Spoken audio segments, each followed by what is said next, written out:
Olá, irmãos queridos, bem-vindos ao nosso podcast Partilha Entre Irmãos. Mais uma vez estamos aqui com muita alegria para poder compartilhar um pouquinho sobre a palavra de Deus, algumas coisas boas que Deus faz na vida da gente. Laura Beatriz, minha irmã, tudo beleza? Ainda fanha? Ainda um pouquinho, Padre Antônio, mas melhorando.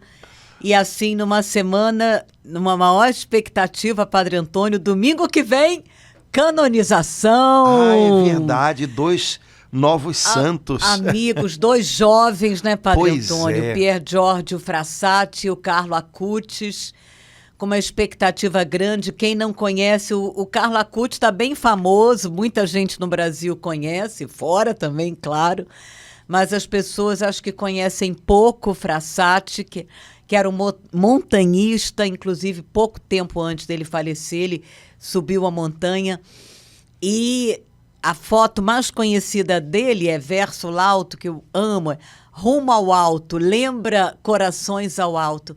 Então, o Padre Antônio estava pensando assim, da gente falar sobre santidade e pecado. O que o senhor acha? Vamos nós. O Carlo Acutis tem uma virtude muito grande, que ele era devoto de Santa Gema, né? Eu não sabia disso! Tem uma virtude a mais. Mais um ponto em unidade com o Ele Senhor. foi a Lucca uma vez em peregrinação e ele deixou, porque nas casas onde Santa Gema morou, viraram santuários, então tem um caderno de visitante, né? Então, numa delas, ele deixou um bilhetinho para ela, deixou escrito para que ela intercedesse por ele. Nossa, Padre Antônio. E tal. Muito legal. Que lindo! E muita coisa sobre ele que talvez não seja tão divulgada, né? Se fala muito sobre o apostolado dele nas redes sociais e tudo, mas talvez se fale um pouco menos sobre o cuidado dele com os mais pobres, né? Ele tinha uma atenção especial, tirava, né, do dinheirinho dele de mesadas e tal, parte para ajudar os pobres. Não sei se é verdade, estou passando o peixe que me venderam, mas eu acho que é verdade, porque foi um padre que escreveu um livro há pouco tempo atrás, dizendo que no sepultamento dele havia muitos pobres que ele ajudava. Eu também vi, né? Isso, Padre Antônio. E ele era de uma família bastante, né, bem situada, então a maneira como ele tratava as pessoas que trabalhavam na casa, né, tanto é que ele parece que recebeu um ardor assim de fé de uma senhora que cuidava dele, e depois o testemunho dele converteu um outro senhor que trabalhava na casa. Então, o cuidado dele com as pessoas que trabalhavam para a família, essas coisas são importantes da gente saber, para não ter a impressão de que apenas a santidade dele tem a ver apenas com o estar na internet ou o modo como ele estava na internet, que sem dúvida foi muito positivo, mas tinha a ver também com o relacionamento com as pessoas,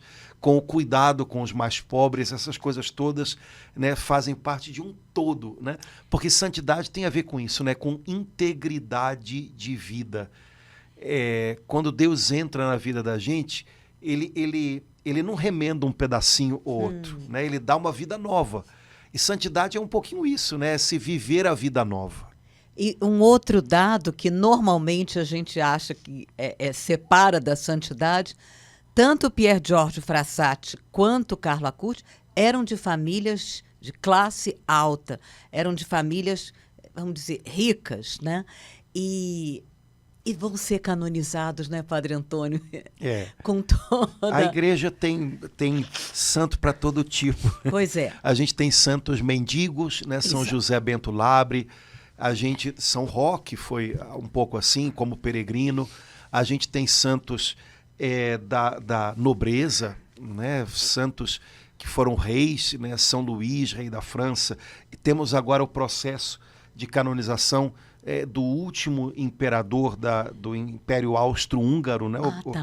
O Beato Carlos, e da esposa dele, né? A Imperatriz Zita, então, que eram da nobreza. Então a igreja tem exemplos de santidade em todas as classes sociais, em todo tipo de profissão. Crianças, né?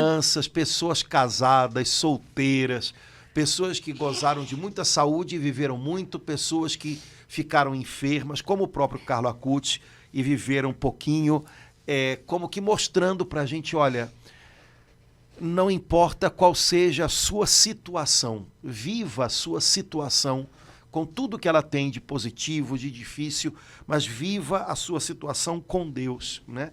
Eu gosto muito, quando eu era criança, né, havia uma música do Padre Zezinho, não é do seu tempo, que a gente canta, quando Jesus passar, é lindo. Né? Eu quero estar no meu lugar. Então, meu Deus. Santo Agostinho dizia isso, né? Eu tenho receio da graça que passa e que eu posso não aproveitar. Então, santidade é um pouquinho isso. A graça de Deus constantemente está nos convidando a uma vida nova, a uma vida segundo Jesus Cristo, segundo o Evangelho.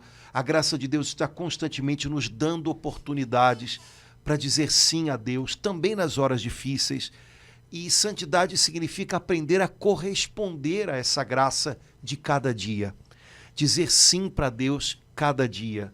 Em coisas grandes, em coisas pequenas, a gente tem santos que de fato viveram coisas humanamente grandes.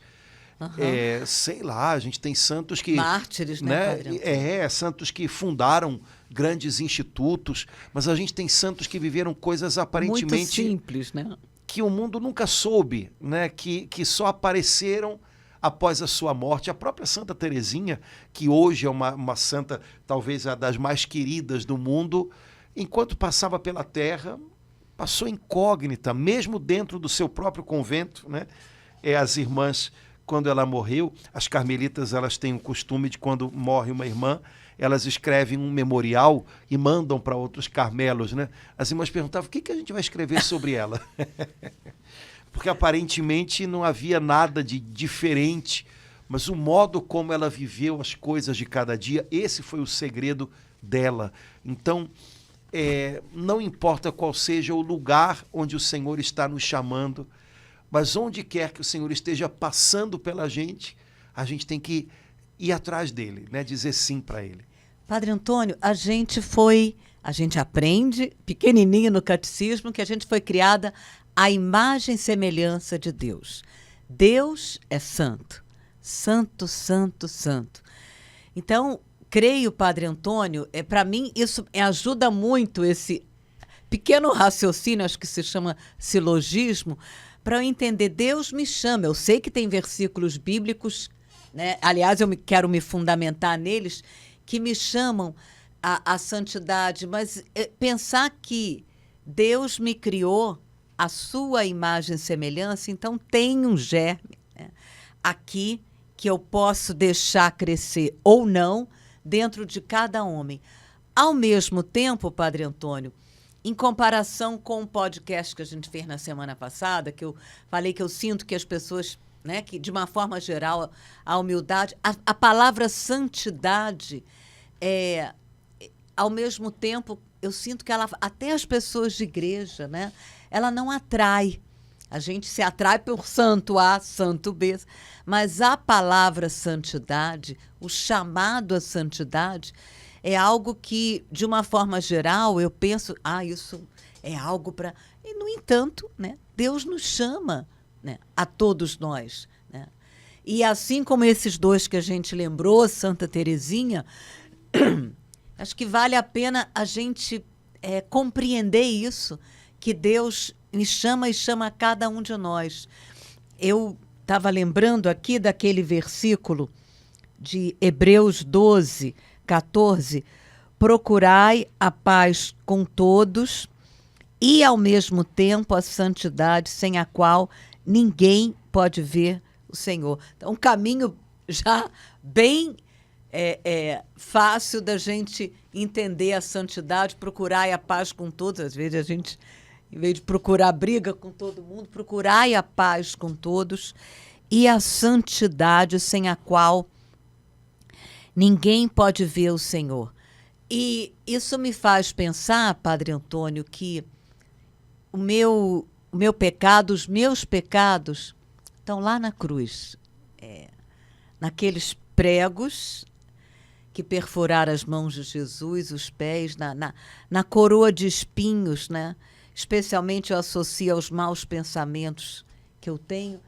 Eu gosto muito de uma forma especial na sexta-feira, quando eu me preparo para me confessar, contemplar. Eu vejo, Deus tem me dado essa graça de ver os meus pecados lá na cruz.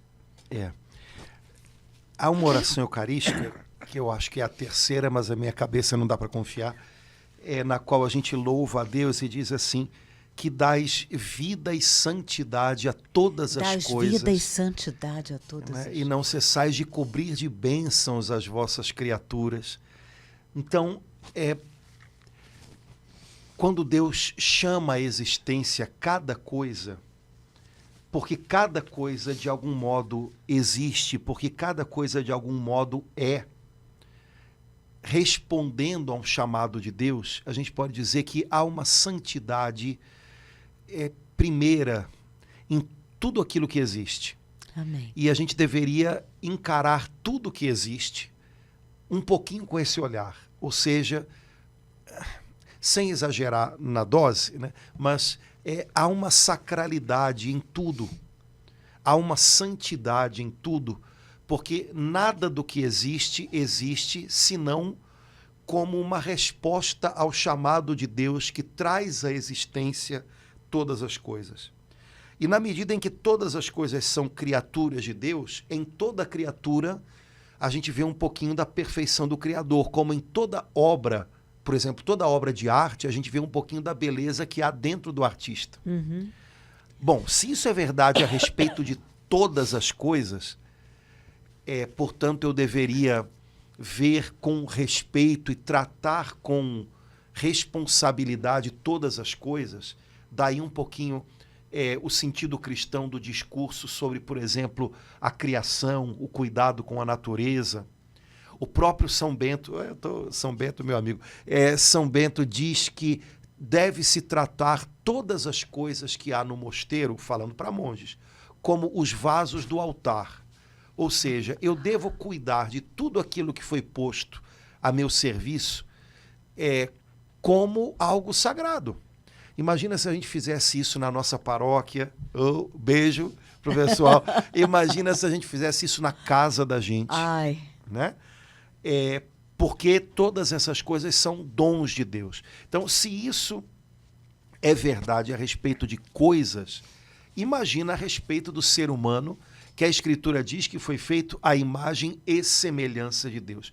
Não apenas nós carregamos alguns vestígios da bondade de Deus, como todas as coisas que existem, mas nós fomos criados, nós fomos moldados por Deus, tendo como modelo Ele próprio, né? O modo de ser dele. Bom, nossa vocação é corresponder àquilo que nós somos aos olhos de Deus. Isso é santidade. O que Deus sonhou para nós, o que Deus tinha no coração dele quando nos fez, a isso a gente deve responder com sim. E isso é o segredo da nossa santidade. Verdade que a gente perdeu, ou que essa semelhança foi borrada pelo nosso pecado. Mas o Pai do céu providenciou Jesus. Então, na cruz, Jesus desfigurado abraçou a feiura do nosso pecado para imprimir de novo na nossa alma a beleza de Deus, a beleza da santidade, a beleza da obediência a Deus. Então, a história da nossa santidade, a história daquilo que feriu essa santidade e a história da recomposição da nossa santidade é essa história da salvação que nós lemos na Escritura, que nos fala o modo como Deus nos fez, o modo como nós nos afastamos de Deus e, como diz Santo Agostinho nas Confissões, fomos parar no país da dessemelhança, ou seja, no país da diferença de Deus. Mas o modo como nós fomos trazidos agora a essa nova semelhança, mais bonita ainda, vamos dizer assim, porque agora há a semelhança do Verbo de Deus que se fez homem, Jesus. É a história da nossa salvação.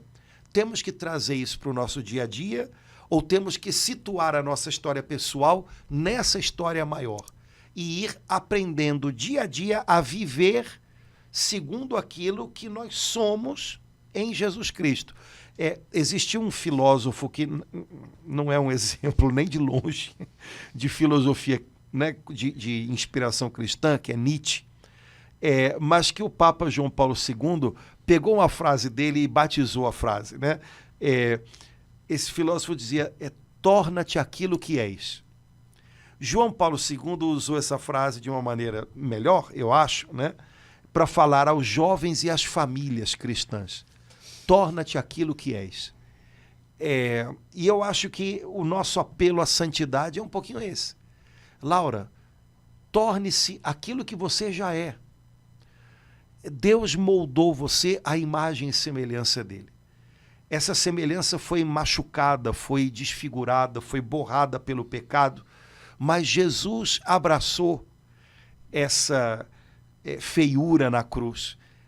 E Jesus recompôs você. Jesus, como alguém que restaura uma obra de arte, Jesus, com as mãos dele, restaurou o seu semblante à semelhança de Deus, aquilo que Deus tinha sonhado para você. Viva isso. Viva a altura disso. Torne-se cada dia mais isso. E você vai ser santa. Eu acho que é um pouquinho o final das contas desse negócio. Assim, dessa forma, Padre Antônio, a gente passa a ter um outro olhar para o pecado que, para mim, Padre Antônio, me corrija se eu estiver errado, eu não vejo como contrário da santidade. Não por falta de temor a Deus, não. Mas eu vejo como um caminho a partir do momento que eu reconheço, que eu vejo, que eu identifico ele em mim, que eu posso dar nome para ele, eu vejo como o caminho para aquilo que Deus preparou para mim, que é a santidade. Porque ele falou, sede santos, porque eu, vosso Pai, sou santo. Então, é um chamado, acho que toda a Bíblia do Antigo ao Novo Testamento.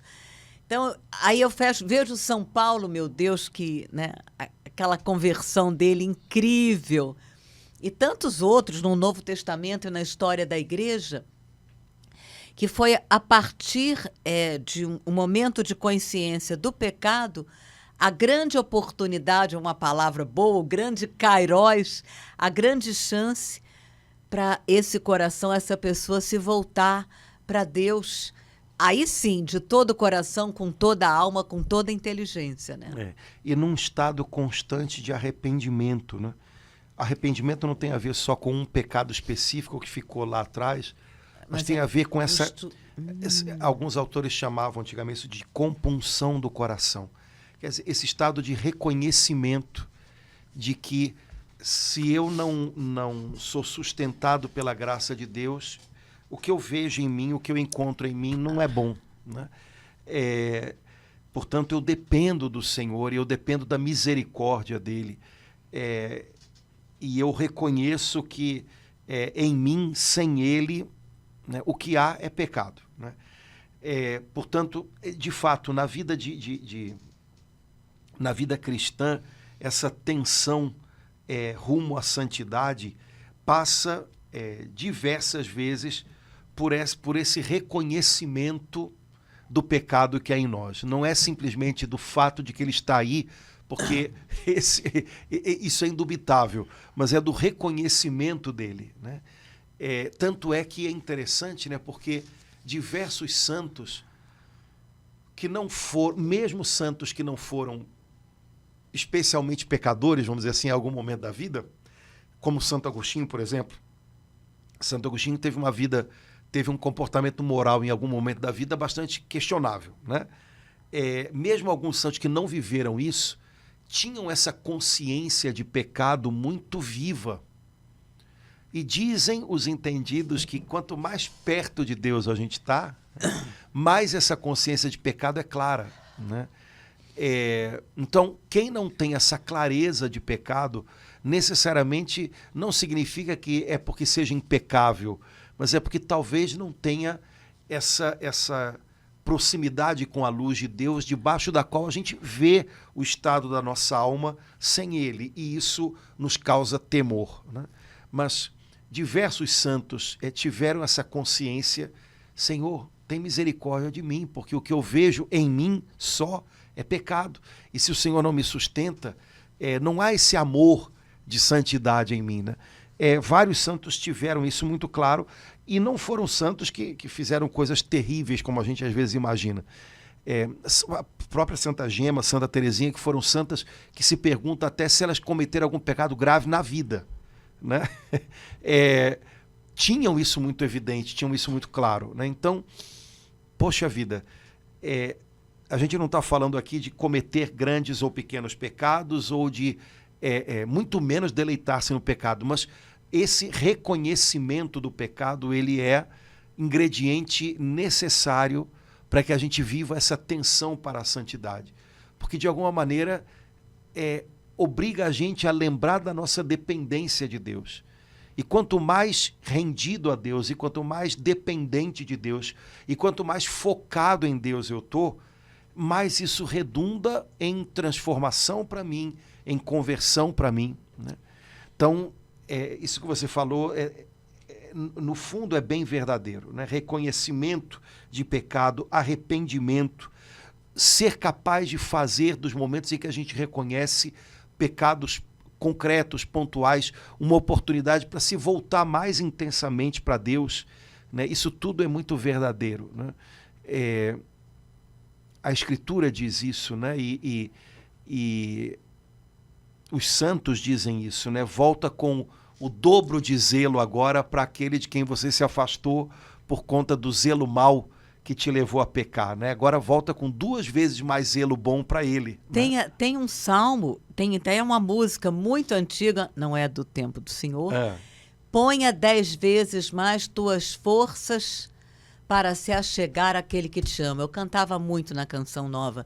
Se eu não me engano, é um salmo. Ponha 10 vezes mais forças. Eu lembro sempre dessa... Vou até pesquisar depois esse versículo. É isso, no momento da consciência, daquilo que manchou, que nos afastou, que entristeceu o coração de Deus, né?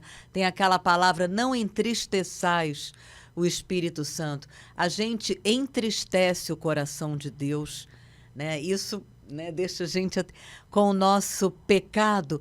E aí esse versículo nos leva a fazer exatamente aquilo que São Paulo fez, que Santo Agostinho fez quando tomou consciência, por 10 vezes mais desejo de buscar o Senhor, né? Exato. Ninguém está pronto, isso é um caminho que dura a vida toda. Pode ser que a gente tenha um momento de transformação que a gente costuma chamar de conversão, né? É o momento em que a gente consegue fazer um antes e um depois. Mas existem conversões que vão acontecendo no coração da gente aos pouquinhos, né?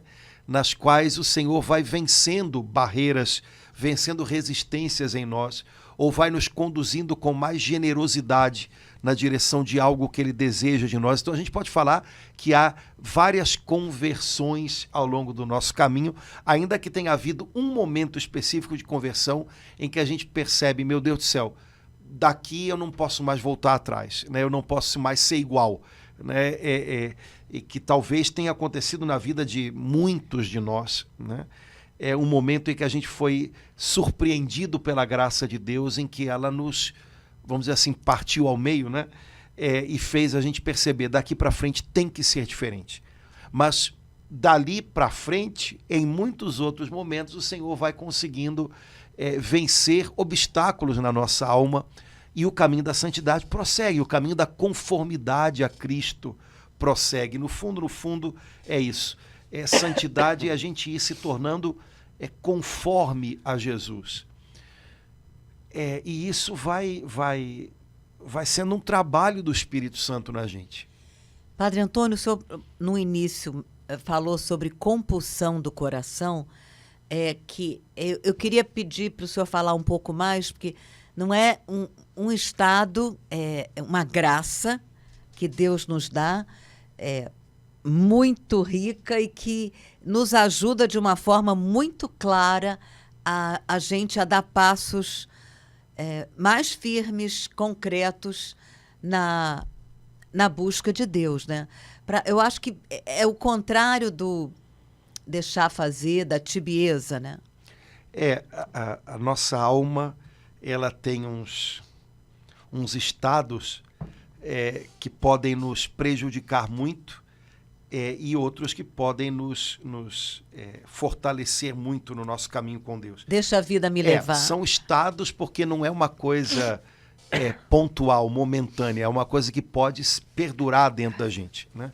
Então, o que você chamou de tibieza é esse conviver com algo que tem que ser urgentemente mudado. É como se a gente quisesse fazer o que não dá para fazer, e a Bíblia diz que não dá, que é fazer um casamento entre luz e trevas, entre, né, escuridão e claridade, entre o Espírito Santo e pecado. Esse tipo de convivência não é possível, porque ou uma coisa prevalece e a outra morre, ou vice-versa.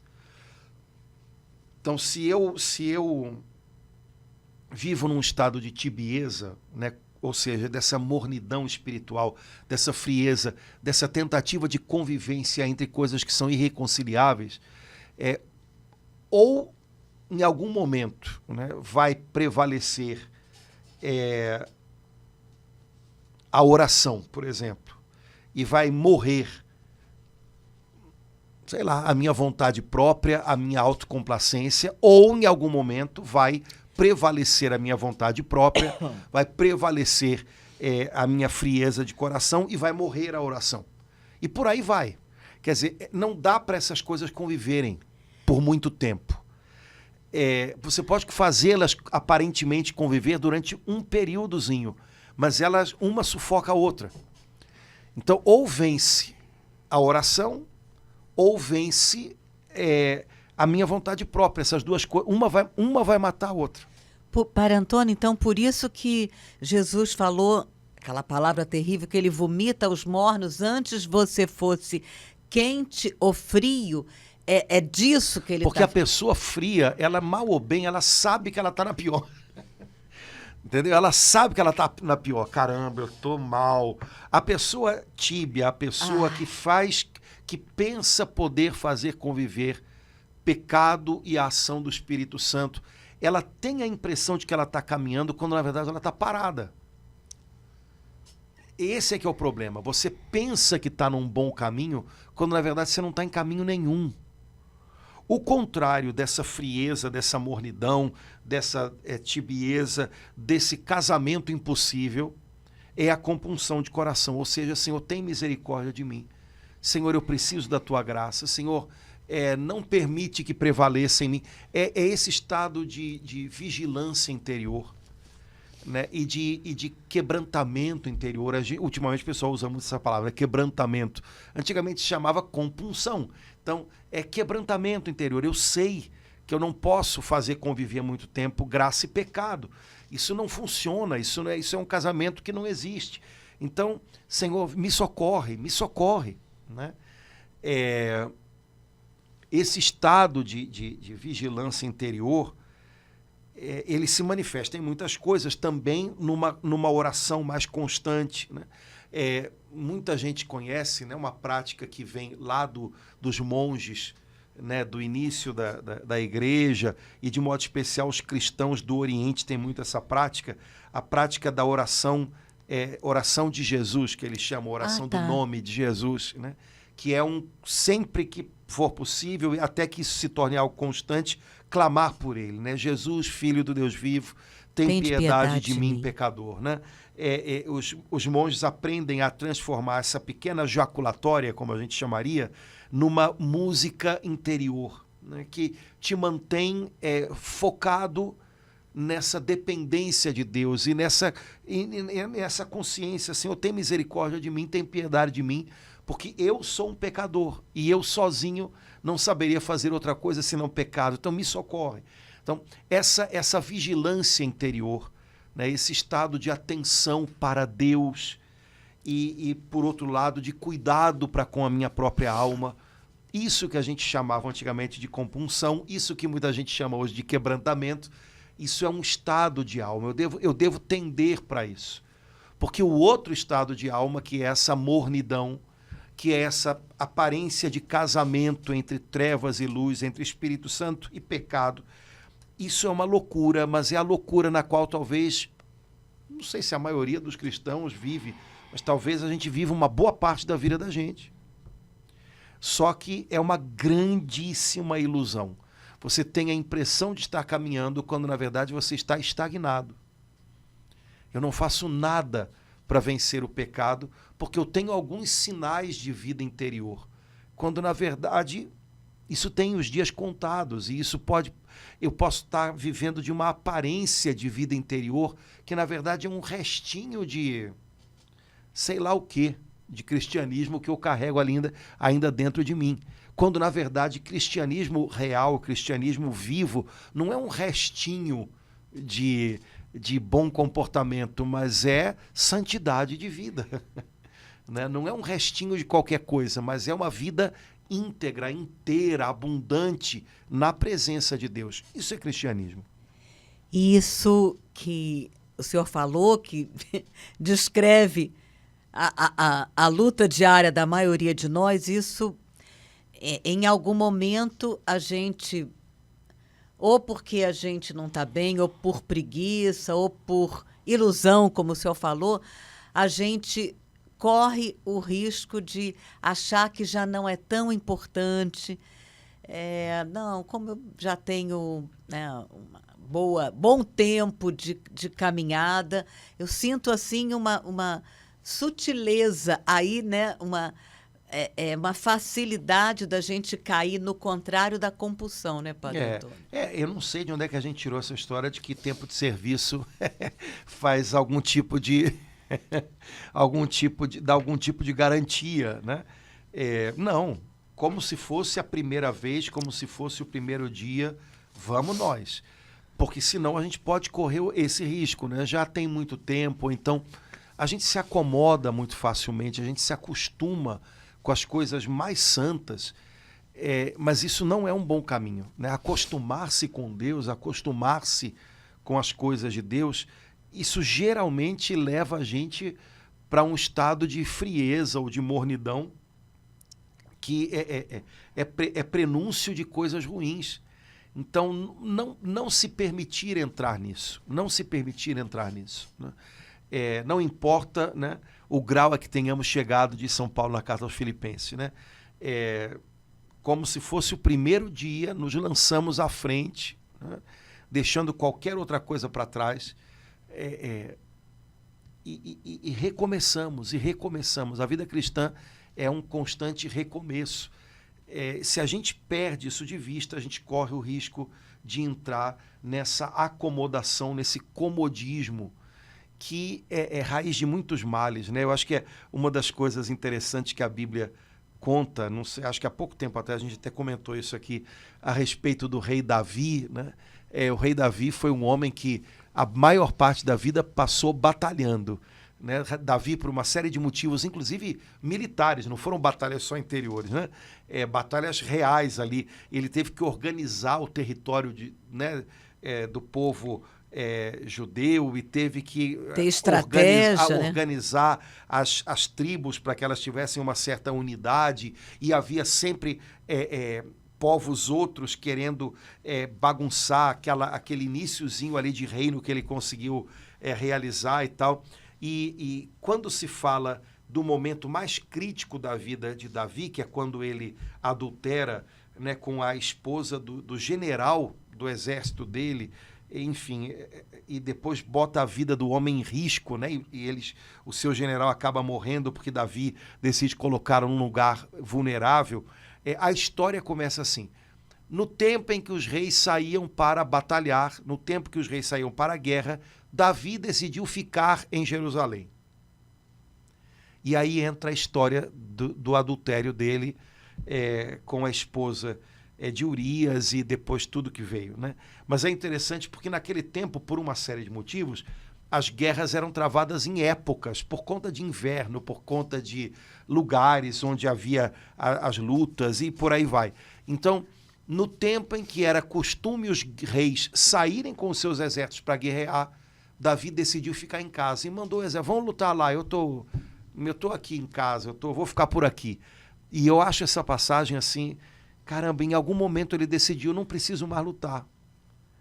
E se acomodou. E ali foi o início de um grande desastre para a vida dele.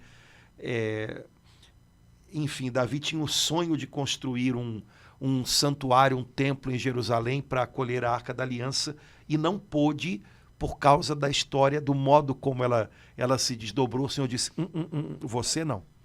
Mas porque no momento em que todos os reis se preparavam para ir à frente dos seus exércitos para batalhar, Davi decidiu não lutar mais. Já lutei muito, né?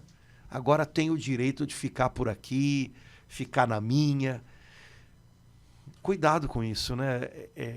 A nossa vida é luta até o último instante, né? A gente tem que estar disposto a aprender, disposto a lutar conosco próprios. A gente tem que estar disposto a ser mais generoso, todo o tempo, até o fim. Então, em nenhum momento a gente pode considerar que chegou a hora da acomodação, porque a hora da acomodação não chega. Não chega, né? Então, São Paulo compara muitas vezes a vida cristã a um combate, né? Então, combatei o bom combate todo o tempo, até o fim, sem dar trégua a si próprio. Esse combater o bom combate, ele fala isso no finalzinho da vida e ele fez isso até o finalzinho, o último instante. Guardei a fé até o último instante. A gente, sinto assim uma grande, principalmente para as pessoas que já estão na caminhada há algum tempo, facilidade de cair nisso, né, Padre Antônio? É um pecado que à primeira vista a gente não dá muita bola, como, por exemplo, em relação ao sexo, ou roubar ou a corrupção, que é da acomodação, da indiferença, né? É que, na verdade, pode acabar se tornando uma raiz para muitas outras coisas, né? Então, algumas coisas, aliás, normalmente a gente tem que cortar pela raiz, porque senão depois não consegue cortar, né? Então, talvez com relação à acomodação, né? Isso tudo para falar, Laura, de santidade, né? Santidade é um cristianismo com medidas cheias. Ou seja, é um cristianismo vivido, real. O que não é santidade é o quê? É um restinho de cristianismo? É o que sobrou? Tá entendendo? E aí, bom, não me consta que ninguém que tenha vivido uma vida agradável a Deus, uma vida santa, tenha podido se acomodar em viver um restinho de cristianismo em algum momento do caminho. Quer dizer, você tem que buscar viver um cristianismo íntegro, inteiro, né, todo o tempo, até o fim, dentro daquilo que é o seu momento de vida, a etapa de vida que cabe a você.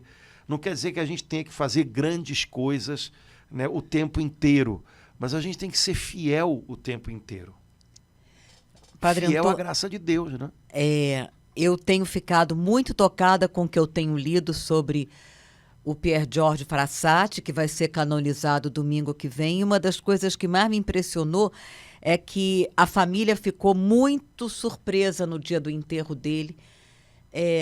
No caso dele, não apenas os pobres, como com Carlo Acutis, porque ele não era bem visto, assim os biógrafos, ele não era compreendido, ele era mal visto pela própria família, que idolatrava assim os outros, né? Era assim, vamos dizer, desprezado, não achavam que ele tinha valores, inteligente, corajoso. E ele sempre vivenciou isso tudo, segundo todos os biógrafos, que parece que um dos pontos importantes que o elevaram a ser beato, além dos milagres, é o fato dele ter sofrido essa incompreensão da família, que no enterro dele viu como se fosse de um artista famoso, com muitas pessoas, muita gente, uma grande multidão no enterro dele, de pessoas a quem ele fez bem e que o admiravam, e que a própria família se surpreendeu de saber o quão admirado ele era. Sim. A grande questão é, eu quero corresponder a quê, né? As pessoas têm expectativas, o mundo tem expectativas a respeito da gente. A gente pode criar expectativas a nosso respeito, mas a minha vida está sendo uma resposta a quê ou a quem? Se a minha vida é uma resposta a Deus, entre aspas, as expectativas que Deus tem de mim, ela vai ter um enredo. Se a minha vida é uma resposta às expectativas que o mundo tem de mim, ela vai ter um enredo totalmente diferente. Também pessoas que hoje a gente olha e diz, nossa, mas essa pessoa está cada vez mais do jeito que o mundo quer, né? E tal. Também essas pessoas, se foram batizadas, se são cristãs, pelo menos de origem, né? Também elas têm um chamado à santidade gritando lá no coração delas. Mas decidiram corresponder às expectativas do mundo. Aquilo pareceu trazer mais reconhecimento, tal. Bom, as expectativas de Deus para a gente, quando a gente decide corresponder a Ele, às vezes podem causar incompreensão, né? De alguma maneira, todo santo tem um pouquinho dá a impressão de estar na contramão, né? Há um autor católico muito apreciado, eu gosto muito dele, Chesterton. Está na moda agora? Está na moda, ele tem muita coisa legal escrita. E ele escreveu uma biografiazinha, né? Ele escreveu um texto, não é uma biografia, mas ele escreveu um texto muito interessante sobre São Francisco, outro sobre São Tomás de Aquino, e ele tem uma tirada que ele diz assim, cada santo é mais interessante e fala mais na medida em que ele, como é que a gente pode dizer, na medida em que ele contraria os valores do seu tempo. Se você parar para pensar, se você der uma olhadinha na história do cristianismo, isso é verdade. Cada santo, de alguma maneira, pelo menos aqueles que talvez falem mais em algum momento ao mundo, eles são o antídoto de Deus para a loucura do mundo, para aquilo que no mundo é moda, né? Então, é possível que a gente veja isso com muita clareza em alguns santos, talvez um pouquinho menos em outros, mas santidade é sempre um pouco isso. Buscando corresponder às expectativas de Deus, eu entro na contramão do mundo. De alguma maneira, eu questiono o mundo. E um pouco do poder que a santidade tem de, como é que a gente pode dizer, de fazer bem à humanidade, é questionando-a. Há muitos anos atrás, mas isso tem tempo, há muitos anos mesmo, né? Lá na metade do século XX, teve um livro que fez muito sucesso, inclusive entre pessoas que não eram cristãs, católicas, porque o livro é muito legal, ele é bem escrito, Os Santos que Abalaram o Mundo. Ah, tá. Se eu não me engano, são 4 ou 5 que o autor coloca ali, que foram santos que mexeram, que deram origem a algum tipo de movimento, por exemplo, Santo Antão, São Francisco, que deram origem a alguma coisa que questionou muito o mundo do seu tempo. Mas todo santo, no fundo, é assim. O que gera uma certa sensação de, caramba, o que está acontecendo? Eu estou na contramão mesmo, né? Mas que isso é muito fecundo. Eles questionam o tempo. Mesmo, por exemplo, Carlo Acutis, né? A impressão que eu tenho, tá? Ok, muito legal, ele é o santo das redes sociais, tá? Mas qual é a força que ele tem de questionamento? Posso ser sincero para você? A impressão que eu tenho é que, como alguns santos jovens que têm despontado, o grande que faz todo mundo olhar e pensar, caramba, é a pureza. É verdade, Padre Antônio. É a pureza. Não é porque ele foi um fazedor de... Porque, na verdade, tem muita influência que bateu de longe, inclusive influências católicas, qualquer coisa que o Carlo Acutis tenha conseguido fazer na internet. Até porque, no tempo que ele fez, ainda estava incipiente isso e tal. O que esses jovens santos causam de estranheza ou de questionamento é a pureza deles. Né? Há algum tempo atrás, alguém me perguntou, eu não sei quem foi, mas foi num contexto aí de querer escrever alguma coisa a respeito do Guidinho, né, do Guido.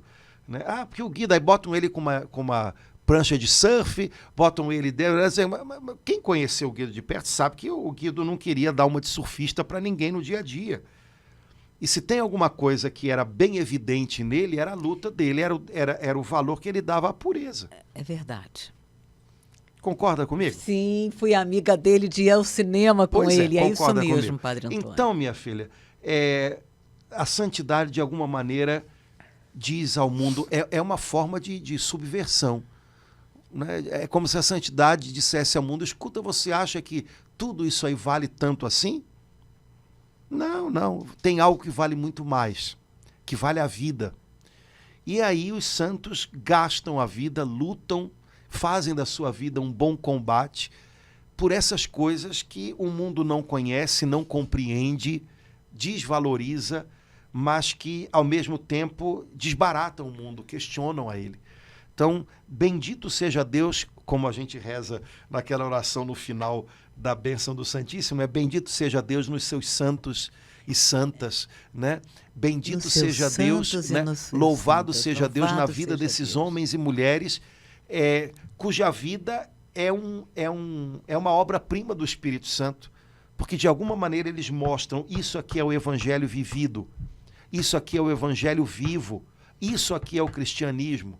Não são as bobagens que alguns cristãos fazem, não são os escândalos que alguns cristãos dão, mas isso daqui é o cristianismo quando ele é vivido. E isso daqui é a força que vence o mundo. Amém. Né? Então, que venham mais santos. Amém. Né? E que eles façam a gente olhar para o mundo e dizer, não, você não tem a última palavra, você não tem as coisas mais valiosas. O que é mais valioso, a recompensa que vale a vida, está nas mãos de Deus. E que olhando para a vida dos santos e santas, a gente possa ser inspirado a uma vida de generosidade, de entrega, não de mornidão, não de vamos viver qualquer coisa, não acomodação, mas esse cristianismo íntegro, inteiro, né, de medidas cheias, que é o grande desafio que Jesus trouxe para a gente. Que nesse domingo em que a igreja lá em Roma, o Papa Leão vai canonizar 2 jovens, o Espírito Santo desperte isso tudo em nós, nos jovens, nos idosos, nos bem idosos, nos adultos, nas crianças, Padre Antônio. Isso, e haja em nós o maior desejo de nos tornarmos aquilo que nós somos. Isso. Filhos amados de Deus, novas criaturas, para que a gente possa trazer um pouquinho de luz para esse mundo que está precisando tanto, né, de luz no mundo, de sal na terra. Amém. Pois então, vamos viver isso. Amém. Né? Amém. Beleza. Gente, obrigado pela companhia. Obrigado pela companhia. Obrigado, Padre Antônio. Tamo junto, coragem. E próximo domingo vamos assistir, com a graça de Deus, cedinho, esse momento lindo da vida da igreja. Né? Um abração, gente. Tchau, tchau. Até logo. Tchau, irmãos.